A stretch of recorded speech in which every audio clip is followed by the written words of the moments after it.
to another episode of Bits is Brews. I'm DarcyBits. Geralf is a Frankensteinian stitcher, sewing bodies together into zombie abominations. Doesn't matter how strong they were in life, just matters how tough they were. Just piles of meat. So I wanted to see if there was anything there. If there was a way of toughening up his prey that would make it worth building around him. And one of the first cards I saw was the scariest thing you can think of. I immediately knew what I wanted to do. Now Geralf is not just finding bodies and cutting them apart. He's stealing them.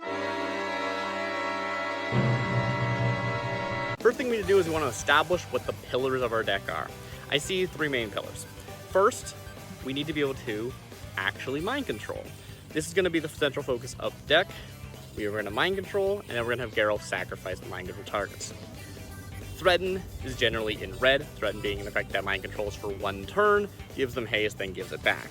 Oftentimes you use sack outlets in those decks to dispose of the creature, turning it into removal, which is great, but we're not just trying to remove our opponent's creatures, we're trying to turn them into our own value with Geralf. So we need our mind controls. In blue, mind control is usually permanent, but there's a series of cards that will mind control temporarily or with conditions. Oftentimes that means that it lasts, but you have to pay an upkeep cost, or it lasts, but it's fragile. It's attached to an aura that could be removed. To find these, we're going to start with Scryfall and find all our cards that have a blue color identity. You can do this by writing in ID:U. U for blue, because magic is weird. I hate it. I think it's stupid. Anyway, that's not important right now. This entire idea came from me looking for temporary toughness and boosters to increase the value of our sacrificed creatures, and I found one that said, enchant creature, you control enchanted creature gets +0/+1. Wasn't what I was looking for, but it spiraled me down this rabbit hole. And that's such a great way of doing this kind of deck build. You just kind of start looking for things that might work, and then you find overlaps with another idea, and then you spiral off into this completely different direction. A lot of the really efficient blue mind control that I found is attached to creatures that can repeatedly do this effect pretty cheaply once the body is on the field, but at the cost of tapping them, and then they can't untap or the creature goes back. We don't care about that, so we can tap, steal something, sacrifice it with Geralf, and then be ready to do it again next turn. Mind control is all well and good, but since we are leaning heavily towards this temporary mind control, we need to make sure that we have Geralf ready to sacrifice them. If we end up mind controlling more than one thing in a turn, Geralf won't be able to sacrifice both unless we can untap Geralf. In fact, if we have enough of an engine online, hopefully, we'll have to see. I haven't assembled all the cards yet. This is still a deck building process, but this in theory is that we can then untap not only Geralf, but the mind controller as well, and do it again, and do it again. The best untappers not only can target creatures, but can target artifacts or lands. This is really, really helpful because it lets us turn our untappers into expensive mana dorks for the early game before we have any of our synergies online, either untapping our lands or untapping artifacts. This does mean that artifacts or lands that produce more than one mana are more beneficial for us, but they're not necessary, they're just extra. The third pillar is alternate sacrifice. Since our deck so highly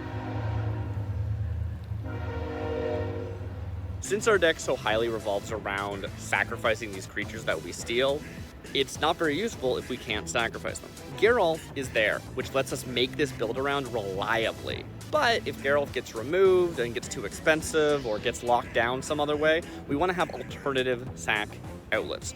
Or if we just don't have our untappers, we need to have another person who can sacrifice the second one that we mind control in a turn, if that happens. Again, we don't know the distribution yet. Maybe these are all going to get cut later.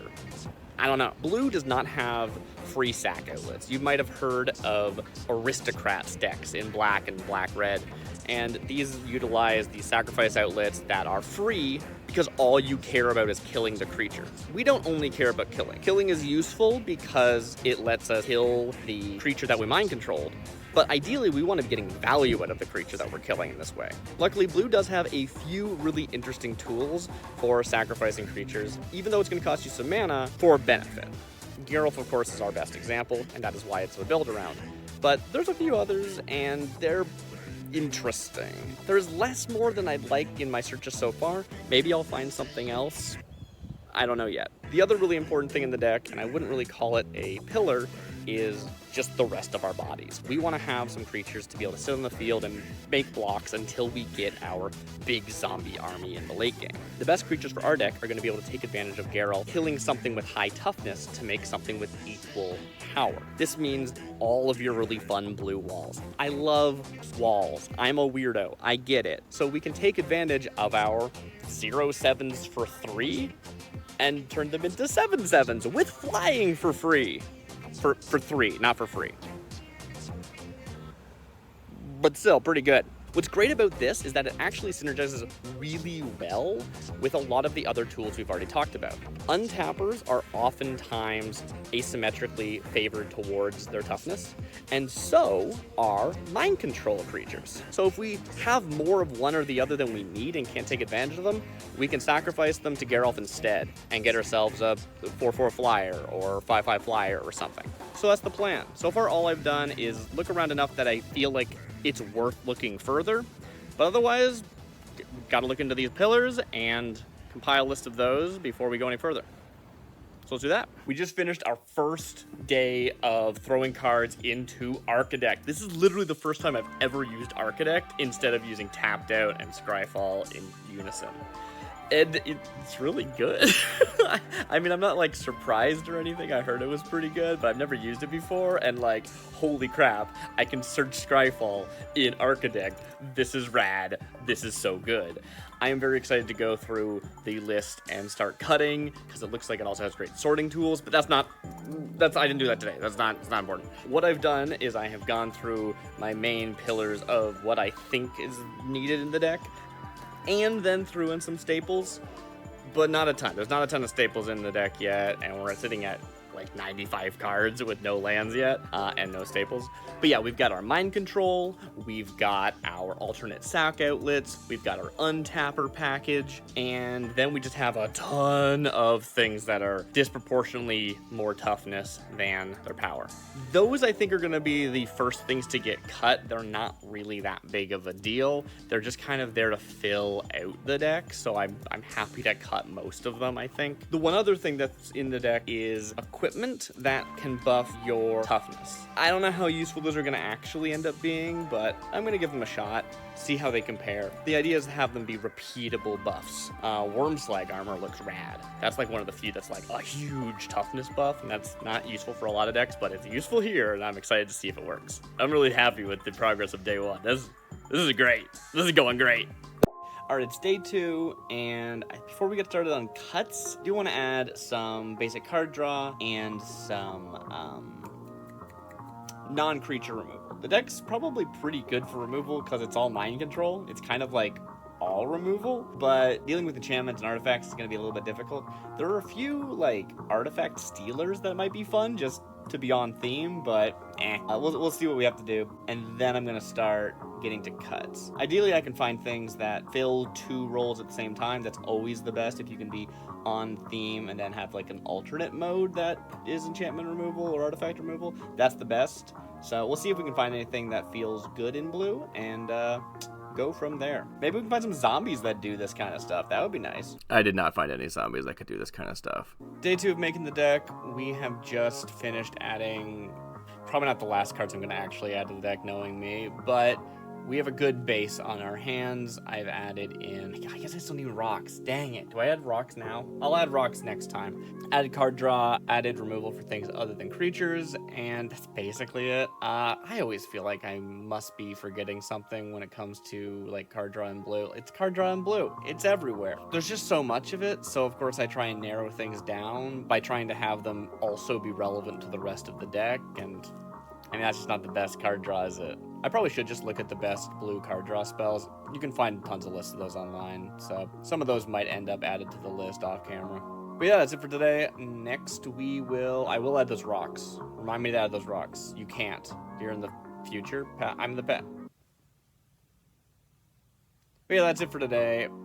Probably next time we're going to be adding rocks. Maybe I'll add all the lands immediately. It does make it a lot easier to like keep track of the target. So add the rocks, add the lands, and start cutting.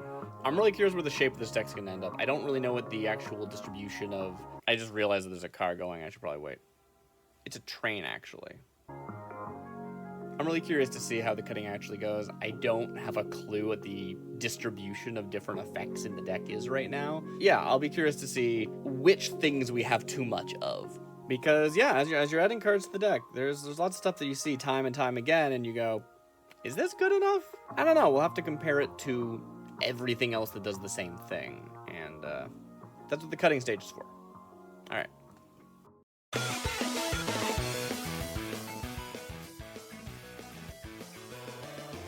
Time to start cutting. This is the first time I've ever really used Archidekt. When we were adding cards to the deck, that was pretty straightforward. It was the same as Scryfall, but didn't have to copy them over. Pretty straightforward stuff.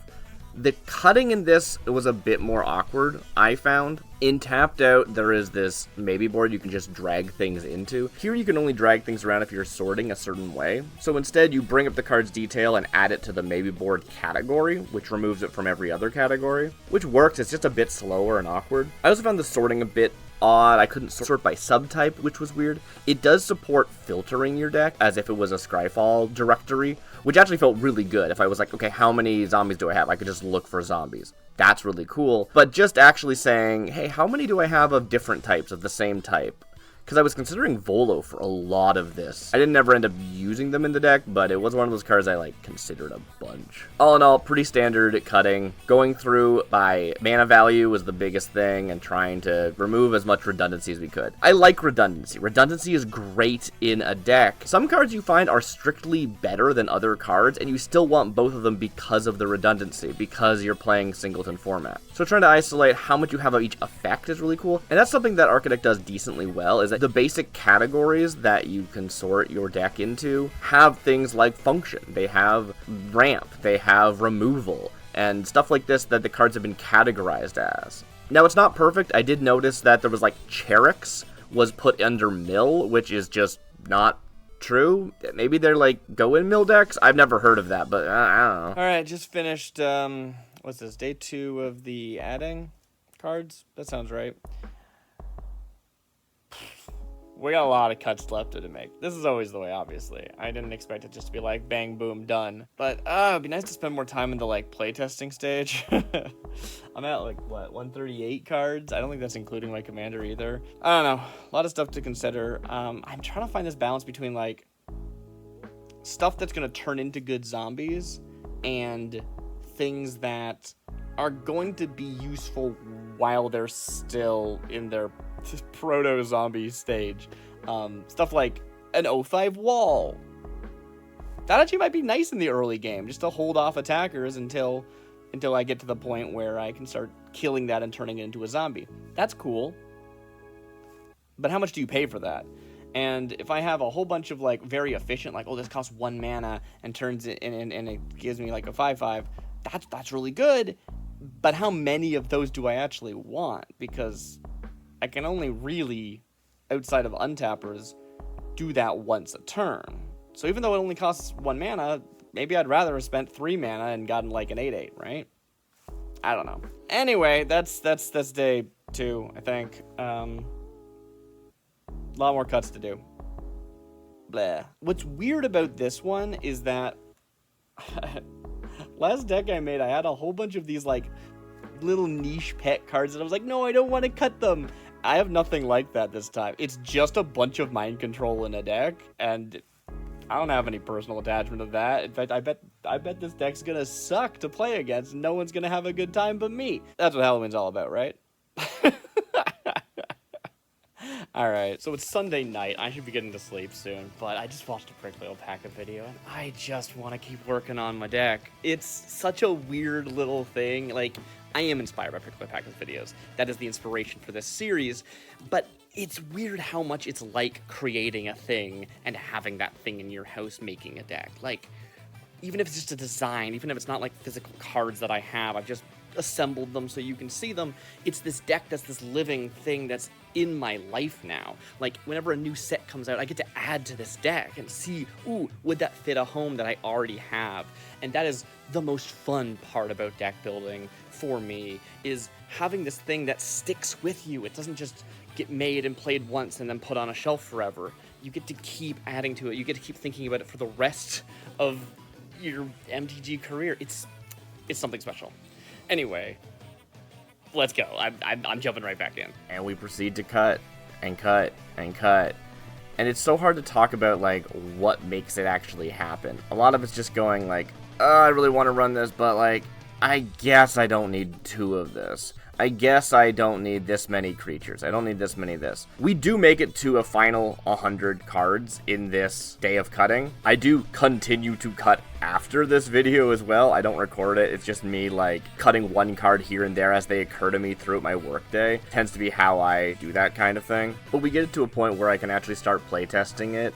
And the Archidekt playtester is pretty good. It's different than the tapped out playtester, but not that different. It has its own right-click menu, which lets you do a lot of cool stuff that you can't otherwise do in other programs. And it has hotkeys for basic actions, so you can simulate a next turn by hitting N, and it does increment a turn count at the bottom of the screen, which I think was cut off in my recording, but it doesn't really matter for your purposes, just good to know when you're using the playtester. Either way, we make it to the end, we have 100 cards. I was very excited. Yeah, just finished it. Okay, it is 100 cards. Yeah, that's it. I mean, hopefully they're good choices. I don't know, but I'm excited to have done them. That's good. So yeah, it is, like, ready, and I could just be like, here you go, here's the deck. I didn't playtest it, and that seems, for some reason, the word that comes to mind is irresponsible. I don't have a responsibility here, but I do want it to be a good, cool, fun deck. So I'm going to playtest it before the video you're seeing is up. You understand. I don't know when I'm going to have a chance to playtest it, but when I do, going to have that. Going to get that done. Make changes if necessary. And then it's on to the reveal. Unless I have more information to talk about, which I guess I will see you in the next segment that I record. All right. I just keep tinkering with it. More mana rocks, more card draw, more everything. And then all the meat of the deck just keeps getting thinner and thinner, and how much, is there even any mind control left? There is. There's actually a lot, but I've been actually leaning into the untap theme a lot more, which is just, like, kind of happens to be there. It's not, like, super the important theme. It just feels like, oh, this is a really good thing in blue, since you don't have traditional mana dorks. And, hey, artifacts that produce 2 mana, I can do that. Lands that produce 2 mana, I can do that. Maybe I can even have, like, something that taps to draw me a card. Ooh, now I'm drawing 2 cards. Which feels really good, but it's just like, I feel like I've lost my way. The deck is coming along. Obviously, I'm doing a lot of this off recording. It's getting there. You don't need to see all this. This is the nitty gritty. Oh, I have an idea. I change 1 card. An hour later, I have an idea. I change 1 card. It's an important part, but I gotta go to sleep. The deck's basically done, and I think it looks really good. I think it looks really fun. But I feel like I might have failed the brief. Like, it's not spooky. It was supposed to be like, I'm gonna steal my opponent's creatures and then turn them into monstrosities, which is a very cool, spooky idea. And that's in there, but I think you're gonna spend most of the game just making the absolute worst flavor judge violations. It's like, I'm going to build a wall out of ice, and then it's going to equip a suit of armor, and I'm going to turn it into a zombie. The scariest thing possible.